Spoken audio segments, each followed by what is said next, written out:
Merry December and happy Steam sales season! Last month we started the series showcasing fun and interesting indie games that are already out, so if you beat all of them or are simply itching to add another slew of games to your wish list, well, 'tis the season. Also, if you stick around until the end, we have a game recommendation by you. Yes, you. Well, one of you at least. Probably not you watching, actually it could be you watching this. Anyways, roll the graphic.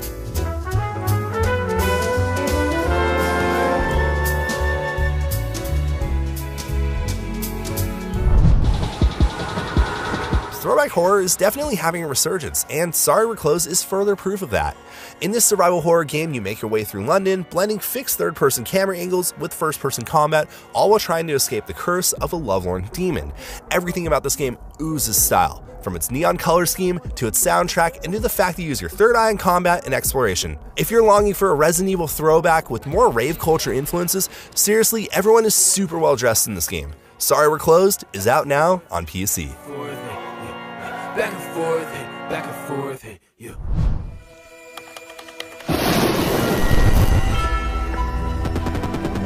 Have you ever thought to yourself, what if somebody made a video game inside a video game and it was actually fun? Well, if you have, then you're in luck, because Is This Game Trying to Kill Me is not only a puzzle game within a survival horror game, it's also a great example of how thinking outside the box, or in this case a computer monitor, can create an experience that's both challenging and fun. The game's puzzles take a bit of creative problem solving to tackle, and thanks to its stylish PS1 throwback visuals and funny writing, this game is definitely worth keeping on your radar. It does beg the question though, is this game actually trying to kill me? Well, find out yourself, because it's out now on PC.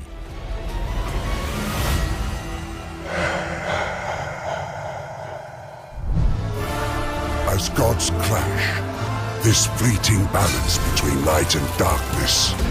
A turn-based 4X strategy game with watercolor-esque visuals and the same composer as Final Fantasy Tactics? This definitely seems like it'll have to be something for most indie gamers to latch onto.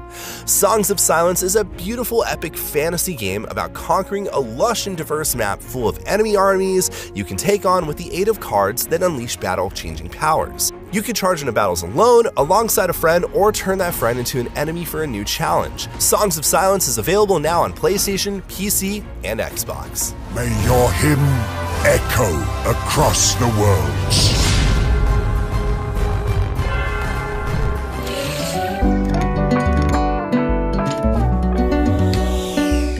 Everybody agrees that a rooftop party is chill, and as a chill rooftop guy myself, you know I'm telling the truth. But can a rooftop party be chill when you're forced to live on said rooftop because the world is flooded and the rooftops are the only safe spaces? If I Am Future Cozy Apocalypse Survival is any indication, then yes.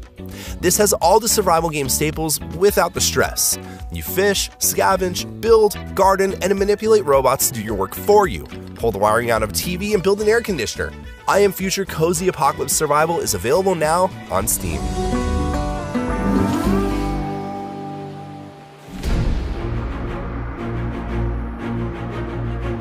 Okay, so what if you want to build a community with gardens and infrastructure, but this time have it set on an island in the past?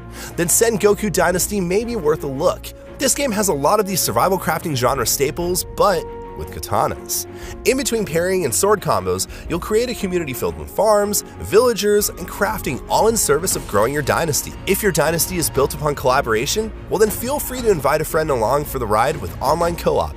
1.0 just launched, so jump into it on PS5, Xbox Series, or PC and start making a name for yourself in feudal Japan. But do that after this video is over. Remember, only through sacrifice you can forge a legacy and build a dynasty that stands the test of time.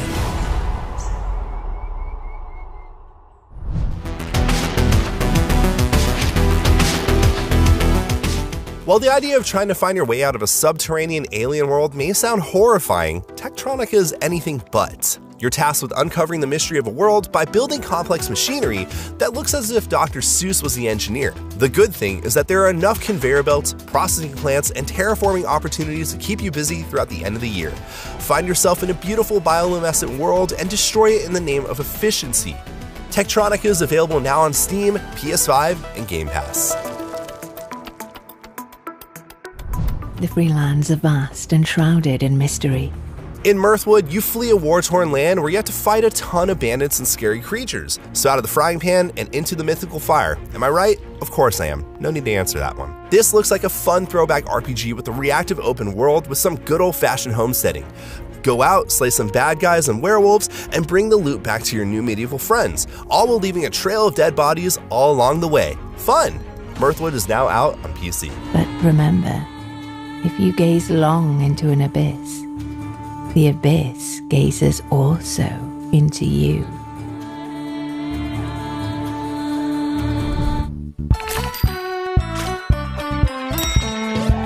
In Fruitbus, you travel around an open world collecting various ingredients in order to create the perfect menu for a ton of adorable animal followers. To be the owner of your very own Fruitbus. Your truck is fully customizable, so build a clean, minimalist interior, or more likely create an overstuffed kitchen that'll be a serious OSHA violation. You do you. Regardless, it's time to launch your food truck business and make people wait 2 hours to try a fusion of 15 different cuisines in Fruitbus, which is now out on PC. One time I ordered sushi nachos from a food truck and it was just Doritos with spicy tuna on top of it. It was terrible. So make something better than that in this game. Well, if that isn't freedom, then I don't know.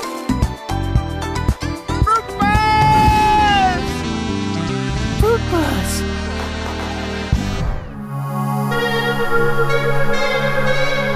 91% of species in the ocean have yet to be classified. I mean, that's pretty wild when you think about it, and I really hope that fact haunts you for the rest of the year. Ecosystem lets you unleash even more unclassified monstrosities into the sea with randomized DNA. 91%! You get to play God by watching them die from poor design, or they survive and breed for thousands of years and utterly dominate the waters. There's a lot of data available for you to use in order to make sense of why your blob with 7 fins, all facing different directions and 1 eye, was killed by a 12-foot snake with fangs. But I just want to watch these mistakes try to survive. Ecosystem and its horrors are available now on PC. Seriously, 91%.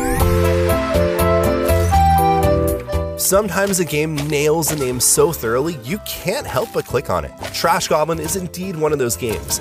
You play as a goblin who loves trash in this adorable hand-drawn looking world with a cast of characters ranging from walking mushrooms to lizards to, you guessed it, goblins.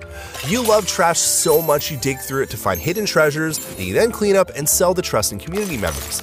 As the old saying goes, one man's trash is another goblin's treasure. If you're a fan of Power Wash Simulator, like I am, and Moonlighter, like I am, but want something a little bit more dumpster diving, then you'll probably dig this one. Trash Goblin is out now on PC. A Lovecraftian deck-building roguelite? I mean, that's the game right there. Video over. Menace from the Deep's art style is appropriately noir-inspired and depicts a world filled with secret societies, monsters, and mysteries. If any of that sounds remotely appealing to you, I think you may have found your game. Menace from the Deep is out now on PC. We've awakened forces we were never meant to touch.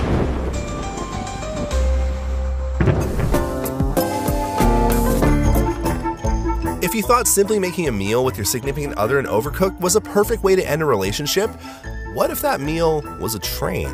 You know, those things that society relies upon to function properly, unless you live in LA County. In Unrailed 2, Back on Track, you and up to 3 friends join together to build a track for a train that's already in motion. These games are always a lot of fun to see which friend of yours hits their breaking point first, and there's no better time to do this than the holidays. Please try to play this with family and let us know how that goes. Maybe next year we'll be trying to build a plane that's already in flight. Unrailed 2, Back on Track is out now on the personal computer. Pizza is surprisingly a lightning rod in the food world. Don't believe me? Go to any New York pizzeria and say, well, this is a good pizza, but I preferred if the sauce was on top and it was 4 inches thick. Yeah, so someone from Chicago totally wrote this part. Regardless of where you land on that timeless battle, in Papa's Pizzeria Deluxe, you can test out your disgusting pizza combinations for characters that look like they were pulled straight out of Homestar Runner. After you get through each day of work feeding these customers, you can unwind with some minigames. Jump in and force an all-out brawl over the merits of Hawaiian pizza in Papa's Pizzeria Deluxe, out now on PC. I actually like pineapple on pizza, so yeah. Up next is another indie game starring a guy named Indiana Jones? Please forgive me, it's a stupid joke. Alright, moving on.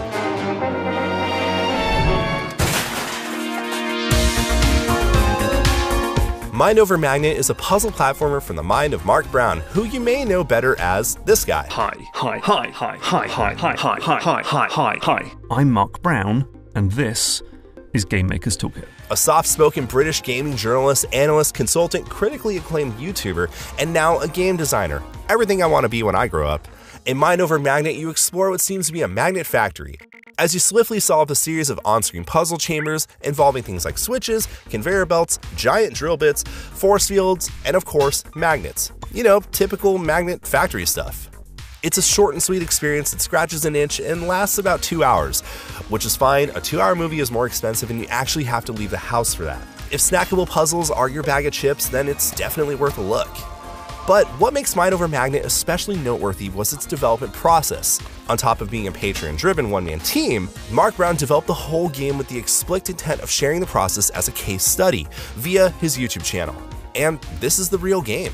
He starts with no technical know-how, some loose ideas, and an audience of curious viewers and playtesters. From there, he spends the next 3 years fumbling forward, learning software, iterating, playtesting, and refining all while producing and releasing new episodes of his show about this increasingly difficult exercise, where he shares every twist, turn, and occasional tragedy. Kind of like a reality show when you think about it. It takes a lot. Making this game, releasing this game, was hard. He gets in way over his head, and the experience of watching that in-depth process, learning alongside him, and then playing the final product yourself and watching his post-mortem is something unique that few, if any, developers have done before. For that reason, Mind Over Magnet is worth at least some attention and squeaks on this month's list. And finally, we have a very solid recommendation from a viewer of last month's indie video, @GameCozy. They recommend 9 Souls. There has been a lot of chatter about this game at the IGN office, so we're happy to add it to our list of indie games to check out. This stars what appears to be a cat in a Sekiro-inspired 2D Metroidvania in a world inspired by Eastern fantasy. The combat looks punishing, the world is beautifully rendered, and the story seems ripe to get lost in. We've heard a lot of good things about this game, and it seems @GameCozy totally agrees with that. 9 Souls is out now on everything.